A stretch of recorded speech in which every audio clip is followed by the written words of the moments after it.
down, yeah. I've been feeling so down, yeah. Can you tell me why? Can you tell me why?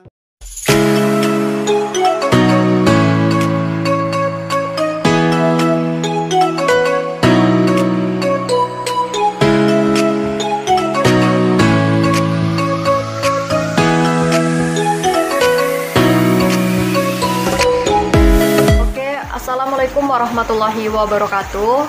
Sebelumnya perkenalkan, saya Elvia Derta dengan NIM 19010019 akan mempresentasikan hasil dari makalah yang telah saya buat dengan topik atau materi yaitunya macam-macam metode pembelajaran dengan mata kuliah strategi pembelajaran biologi dengan dosen pengampu Ibu Diana Susanti. Oke, langsung saja untuk macam-macam metode pembelajaran ini. Yang pertama itu ada metode ceramah, yaitu memberikan pengertian dan uraian dari suatu masalah. Metode pembelajaran ceramah adalah penerangan secara lisan atas bahan pembelajaran kepada sekelompok pendengar untuk mencapai tujuan pembelajaran tertentu dalam jumlah yang relatif lebih besar. Yang kedua, itu ada metode diskusi, yaitunya pemecahan masalah dengan berbagai tanggapan. Metode pembelajaran diskusi adalah proses pelibatan dua orang peserta atau lebih untuk berinteraksi, saling bertukar pendapat, dan atau saling mempertahankan pendapat dalam pemecahan masalah sehingga didapatkan kesepakatan di antara mereka. Yang ketiga, itu ada metode eksperimen, yaitunya mencoba mengetahui proses terjadinya suatu masalah.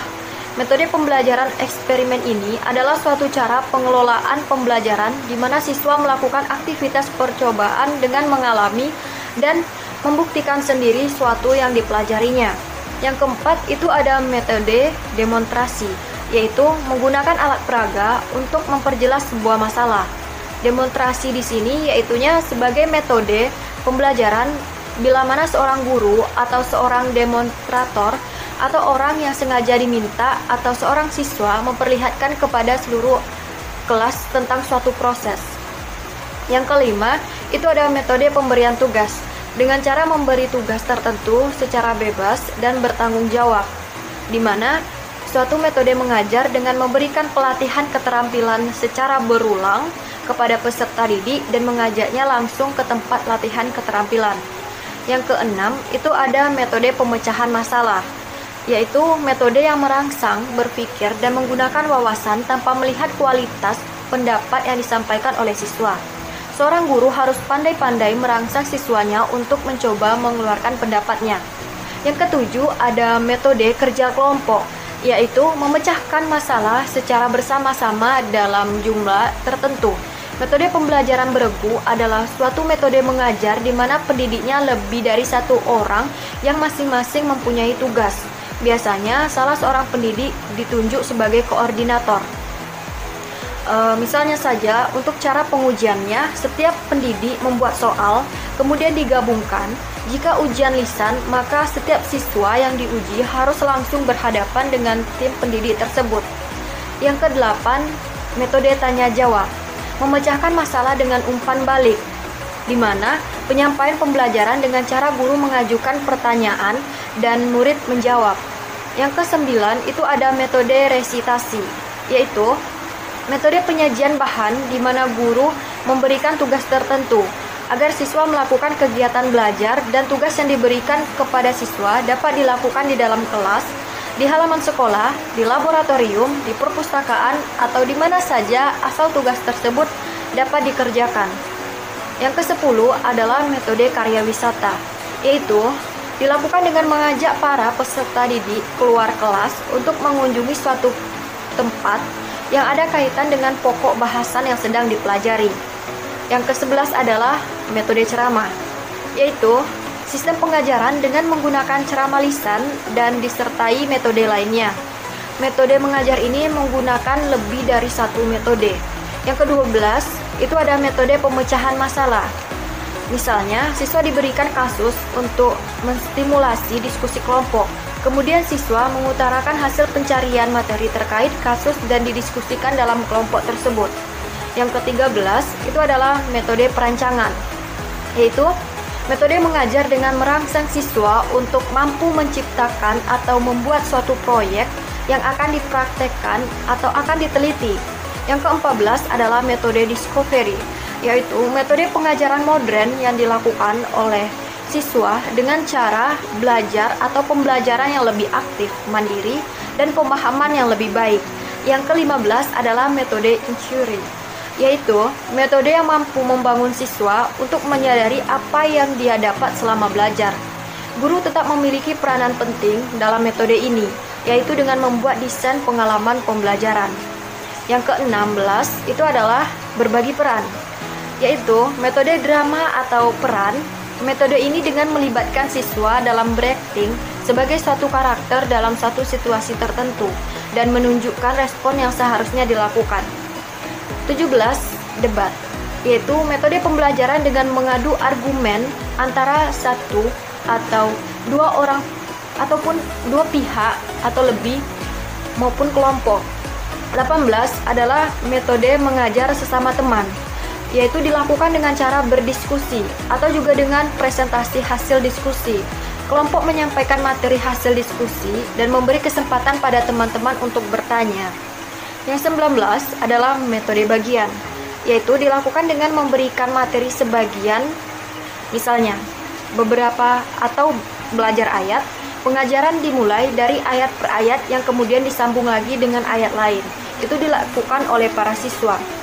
Yang ke-20 itu adalah metode global, yaitu metode global ini mengajarkan kepada siswa tentang keseluruhan materi, di mana kemudian siswa membuat resume tentang materi tersebut yang mereka serap dan diambil intisarinya.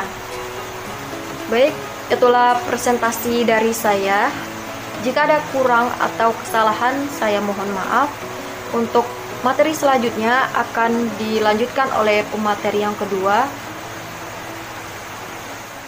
Assalamualaikum warahmatullahi wabarakatuh. Baiklah, saya Amelia Santi dengan NIM 19010021 akan mempresentasikan hasil makalah yang telah saya buat, yaitu yang berjudul keunggulan dan kelemahan masing-masing metode pembelajaran. Keunggulan dan kelemahan masing-masing metode pembelajaran menurut Ginting 2014. Metode pembelajaran dapat diartikan sebagai cara atau pola yang khas dalam memanfaatkan berbagai prinsip dasar pendidikan serta berbagai teknik dan sumber daya terkait lainnya agar terjadi proses pembelajaran pada diri peserta didik. Sedangkan menurut M. Arifin 2010 merupakan sebagai salah satu komponen operasional ilmu pendidikan yang metodenya harus mengandung bersifat mengarahkan materi pelajaran kepada tujuan pendidikan yang hendak dicapai melalui proses tahap demi tahap, baik dalam kelembagaan formal maupun non-formal ataupun yang informal. Ada beberapa model metode pembelajaran, misalnya yang pertama, model pembelajaran yang indeks Karl Marx atau mencari pasangan. Model pembelajaran dalam bentuk metode ini adalah pembelajaran yang cukup menyenangkan digunakan untuk mengulang materi yang telah diberikan sebelumnya. Adapun kelebihan dan kelemahan dari metode ini menurut Handayani 2015, yaitu menyatakan bahwa terdapat beberapa kelebihan dan kelemahan dari model pembelajaran indeks Karl Marx. Salah satu kelebihannya adalah dapat menumbuhkan kegembiraan dalam proses pembelajaran. Sedangkan salah satu kelemahannya adalah membutuhkan waktu yang lama bagi peserta didik untuk menyelesaikan tugas dan presentasi. Yang kedua, metode karya wisata atau outdoor. Menurut Anita 2006, pembelajaran outdoor hampir identik dengan pembelajaran karya wisata. Artinya aktivitas belajar siswa dibawa ke luar kelas. Adapun keuntungan dari belajar di luar kelas, yaitu yang pertama, kegiatan belajar lebih menarik dan tidak membosankan. Yang kedua, hakikat belajar akan lebih bermakna. Yang ketiga, bahan-bahan yang dapat dipelajari lebih kaya serta lebih faktual sehingga kebenarannya lebih akurat. Adapun kelemahan dari belajar di luar kelas, yaitu kegiatan belajar kurang dipersiapkan sebelumnya. Ada kesan dari guru dan siswa bahwa kegiatan mempelajari lingkungan memerlukan waktu yang cukup lama. Sempitnya pandangan guru bahwa kegiatan belajar hanya terjadi di dalam kelas. Metode selanjutnya itu metode talking stick. Menurut Mukrimah 2014, metode pembelajaran talking stick adalah metode pembelajaran yang dilakukan dengan bantuan tongkat. Metode pembelajaran digunakan guru dalam mencapai tujuan pembelajaran yang berorientasi pada terciptanya kondisi belajar melalui permainan tongkat yang diberikan dari satu siswa kepada siswa lainnya. Adapun kelebihan dari metode pembelajaran ini adalah dapat melatih dan menguji kesiapan siswa dalam kondisi apapun, kemudian membiasakan membaca dan memahami sebuah materi dengan cepat, dan kelemahannya adalah dapat membuat siswa cemas jika tidak siap. Metode selanjutnya adalah metode simulasi. Menurut Abu Ahmadi pada tahun 2012, simulasi atau simulation adalah tiruan atau perbuatan yang hanya pura-pura saja. Sedangkan menurut Hamalik 2013, dalam kinerja simulasi adalah suatu teknik yang digunakan dalam semua sistem pengajaran, terutama dalam instruksional yang berorientasi pada tujuan-tujuan tingkah laku. Kelebihan metode simulasi adalah yang pertama, menyenangkan. Yang kedua, memungkinkan eksperimen berlangsung tanpa memerlukan lingkungan luar. Yang ketiga, memvisualisasikan hal-hal yang abstrak. Yang keempat, memungkinkan terjadinya interaksi antar siswa. Kelemahan metode simulasi yang pertama, validitas simulasi masih banyak yang diragukan orang. Metode selanjutnya adalah metode brainstorming. Menurut Karyawati 2013, metode brainstorming yaitu memberikan kesempatan kepada siswa untuk mampu menampilkan kemandirian serta pengarahan diri, memiliki keterbukaan dan keutuhan diri dalam memilih alternatif tindakan yang terbaik. Kelebihan dari metode brainstorming salah satunya adalah melatih siswa berpikir dengan cepat dan tersusun logis, dan kelemahannya, guru kurang memberi waktu yang cukup kepada siswa untuk berpikir dengan baik. Metode selanjutnya yaitu metode contextual teaching dan learning atau disingkat CTL.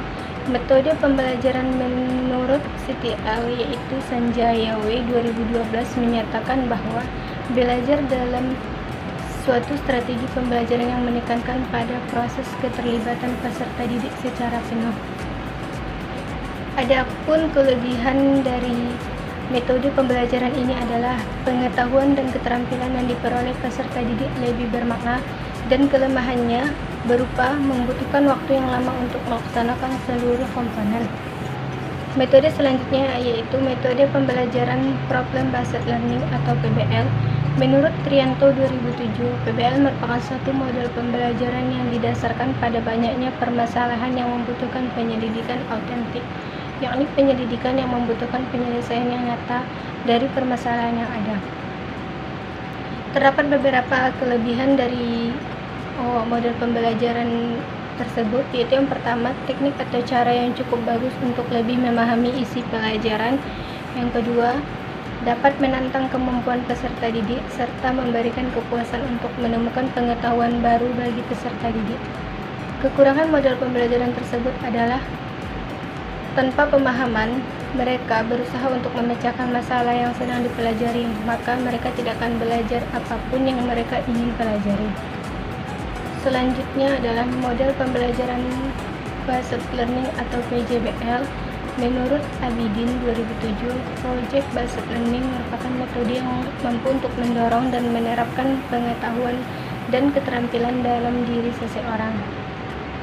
Selanjutnya adalah model pembelajaran Guided Inquiry. Menurut Erlina Siavini pada tahun 2010, model pembelajaran Guided Inquiry adalah suatu model pengajaran yang menekankan pada proses penemuan konsep dan hubungan antar konsep, di mana siswa merancang sendiri prosedur percobaan sehingga peran siswa lebih dominan, sedangkan guru membimbing siswa ke arah yang tepat atau benar. Adapun kelebihan dari metode ini adalah membantu peserta didik untuk mengembangkan atau memperbanyak persediaan dan penguasaan keterampilan dan proses kognitif peserta didik. Selanjutnya, model pembelajaran Open Inquiry. Adapun kelebihan dari metode pembelajaran ini adalah Dalam pelaksanaannya, model pembelajaran Open Inquiry memiliki kelebihan. Pernyataan ini diungkapkan oleh Cynthia Taffa pada tahun 2016 yang menyatakan bahwa kelebihan menggunakan model pembelajaran Open Inquiry adalah adanya kemungkinan peserta didik untuk memecahkan suatu masalah dan memiliki alternatif pemecahan masalah lebih dari satu. Dan kelemahan dari metode pembelajaran Open Inquiry adalah waktu yang diperlukan untuk menemukan sesuatu relatif lama, sehingga melebihi waktu yang sudah ditetapkan dalam kurikulum. Selanjutnya, metode pembelajaran type role-playing. Pengembangan imajinasi dan penghayatan dilakukan siswa dengan memerankannya sebagai tokoh hidup ataupun benda mati.